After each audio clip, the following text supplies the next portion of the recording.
Welcome to my world. পুঁই শাক দিয়ে আলু দিয়ে রান্না করেছি, চিকেন বল কারি,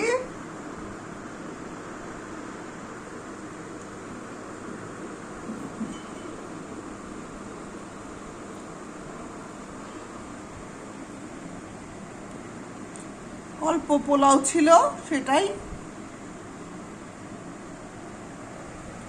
আর এটা ভাত বাগার দিয়েছি, ভাত ভাজি যারা বলেন।